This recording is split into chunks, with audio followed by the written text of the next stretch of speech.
Et comment ça va? Sur la planète Krypton, Jor-El est aux côtés de son épouse, Lara Lor-Van, alors qu'elle s'apprête à donner naissance à un bébé en bonne santé nommé Kal-El, né naturellement sans ingénierie génétique. Plus tard, le même jour, Jor-El se réunit avec le conseil kryptonien et avertit que le noyau de Krypton est instable. Il lui demande s'il reste du temps pour évacuer la planète, mais Jor-El répond qu'il est déjà trop tard. Avant qu'il puisse expliquer son plan, le général Zod envahit la salle du conseil.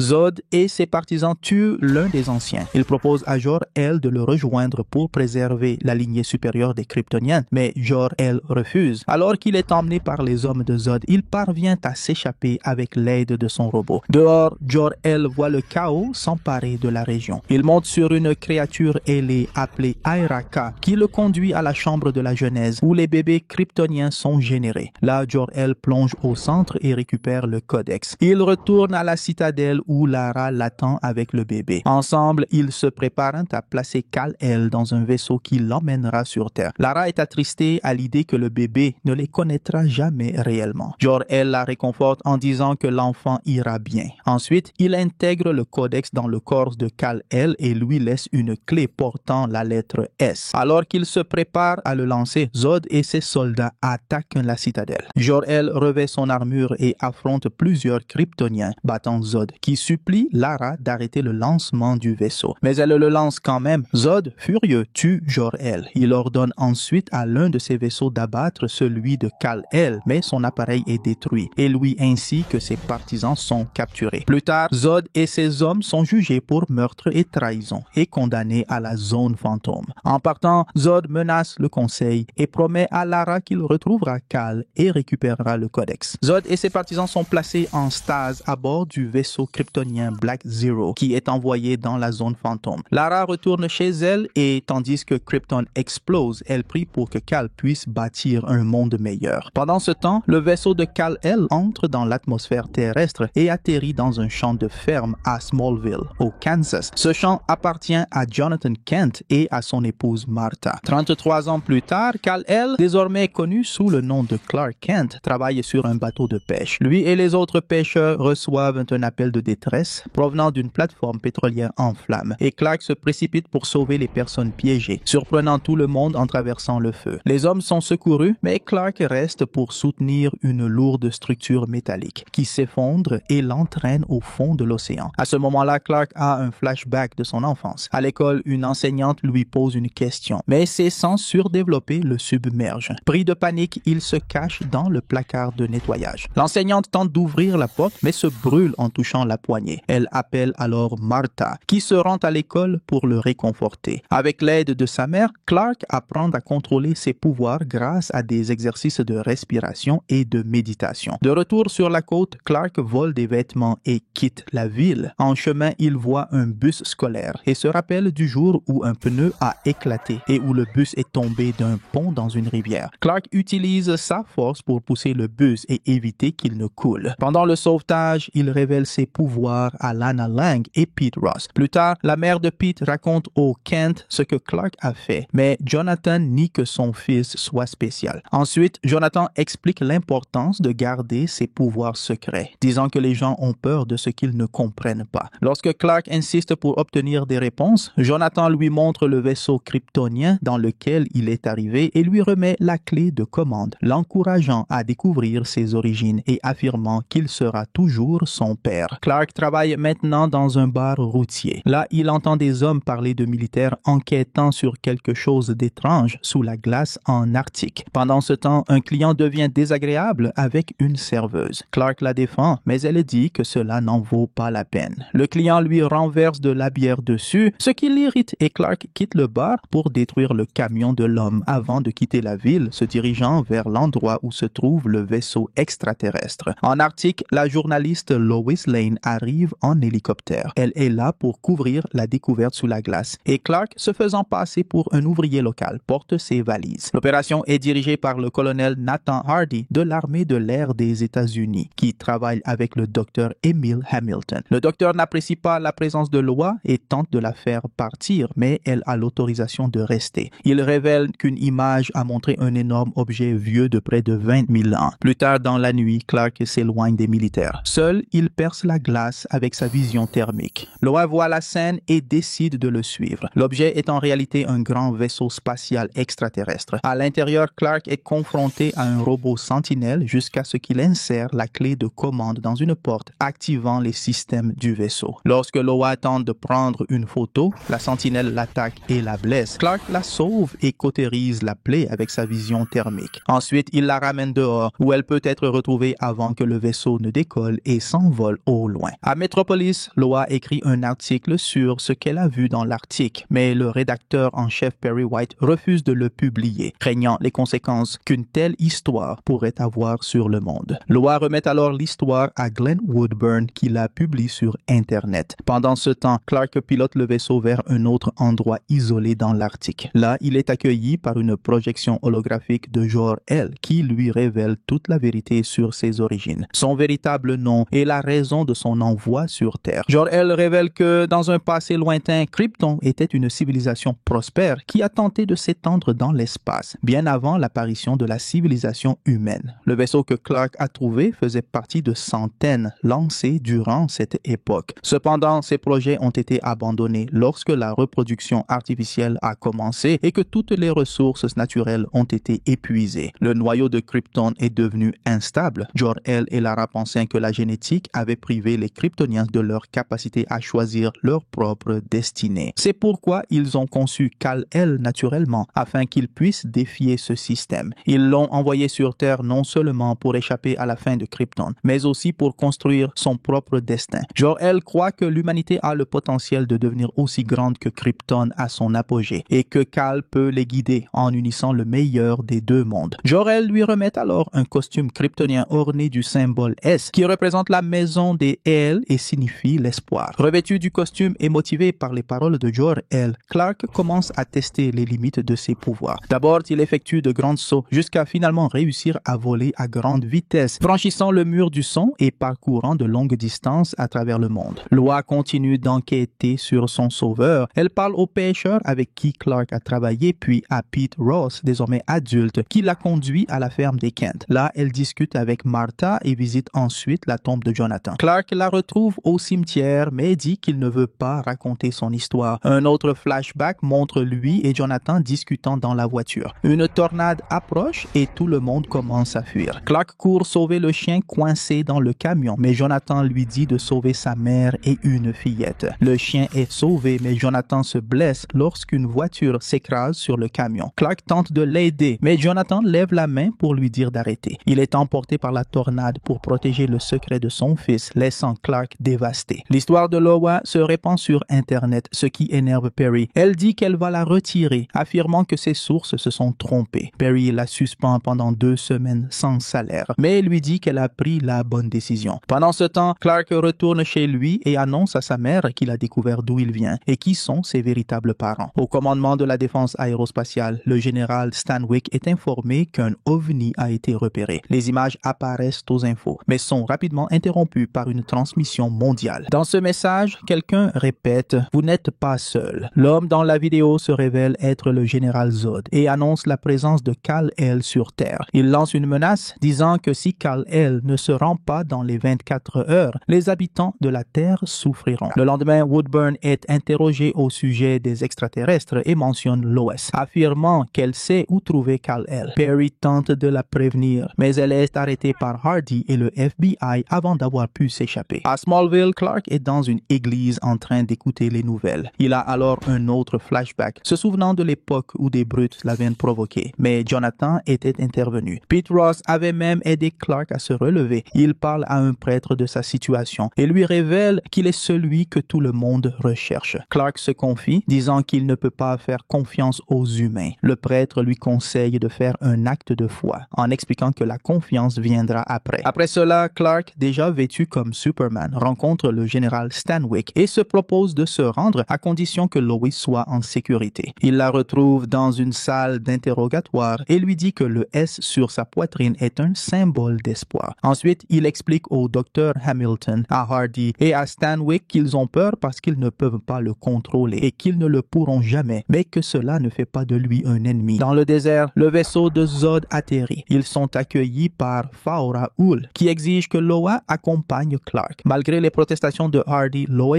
accepte. Pendant qu'ils sont emmenés à bord du Black Zero, Cal remet discrètement à Lois la clé de commande. Lois reçoit un masque respiratoire car l'atmosphère à l'intérieur du vaisseau Black Zero est toxique pour les humains. À ce moment-là, Cal s'évanouit affaibli et crachant du sang car son corps est adapté à l'atmosphère terrestre. Il est attaché à une table dans cet état affaibli et rencontre le général Zod par projection mentale. Zod explique qu'après avoir échappé à la zone fantôme, lui et ses partisans ont transformé le projecteur du vaisseau en hyperespace et commencé à chercher des ressources et des survivants kryptoniens. Ils ont localisé la Terre après avoir capté le signal de l'ancien vaisseau kryptonien activé par Clark. Zod offre à Cal la chance de reconstruire Krypton, mais son plan consiste à utiliser la Terre comme base, ce qui éliminerait toute l'humanité. Cal refuse de participer. À ce moment-là, Zod révèle qu'il a tué Jor-El et part à la recherche du codex. Pendant ce temps, Loa active la clé de commande. La projection holographique de Jor-El prend le contrôle du vaisseau, modifie l'atmosphère pour restaurer les pouvoirs de Clark et aide Loa à s'échapper. Jor-El donne à Lois des instructions pour envoyer les envahisseurs dans la zone fantôme. Elle entre dans une capsule de secours, endommagée par l'un des partisans de Zod. Cal s'échappe et a une dernière conversation avec son père qui l'encourage à sauver Loa et l'humanité. Il vole et sauve Loa juste avant que la capsule n'explose en s'écrasant. Pendant ce temps, Zod se rend à la ferme des Kent et interroge Martha pour tenter de trouver le codex. Il envoie Faora chercher dans le vaisseau, mais elle ne trouve rien. Quand Zod menace Martha, Clark vole sur place et attaque Zod pour avoir menacé sa mère. Il brise le casque de Zod, ce qui surcharge ses sens, comme cela était arrivé à Clark dans sa jeunesse. Faora et un autre kryptonien nommé Namek arrivent pour attaquer, mais les militaires réagissent. Un combat éclate et Faora provoque Clark avec sa force et ses compétences supérieures. Namek abat un hélicoptère avec Hardy à bord, mais Clark sauve un soldat ainsi que Hardy, qui manque d'être tué par Faora. Elle est touchée par un missile, mais survit et est ramenée au vaisseau. Hardy reconnaît que Clark n'est pas un ennemi et Clark le remercie. De retour à bord, Zod découvre que le codex est intégré à l'ADN de Clark et qu'il n'a pas besoin de le garder en vie pour l'extraire. Il ordonne alors le lancement de la machine générale. Une partie du vaisseau se dirige vers l'océan Indien, tandis que la partie principale descend sur Metropolis. Le docteur Hamilton comprend que Zod essaie de recréer l'atmosphère de Krypton et de tuer tous les humains. Hamilton et le général Stanwyck sont informés de l'arrivée de Superman, comme on l'appelle désormais. Clark et Lois prévoient d'utiliser son ancien vaisseau pour percuter celui de Zod, car il est alimenté par un moteur de la zone fantôme capable d'ouvrir un trou noir. Superman vole jusqu'à l'océan Indien, tandis que Lois, Hamilton et Hardy se dirigent vers Metropolis avec le vaisseau. Zod se rend à la chambre de la Genèse pour repeupler la planète avec des Kryptoniens. Après avoir débattu avec la projection de Jor-El, il décide de poursuivre son plan. Pendant ce temps, Superman atteint la machine générale, qui l'attaque car il est vulnérable à la technologie kryptonienne. Après plusieurs tentatives, il parvient à la détruire. En même temps, le vaisseau de Zod cause des destructions à Metropolis. Perry et deux collègues du Daily Planet courent à travers le chaos. Loa tente d'activer le vaisseau avec la clé, mais elle ne rentre pas. Faora et les autres attaquent,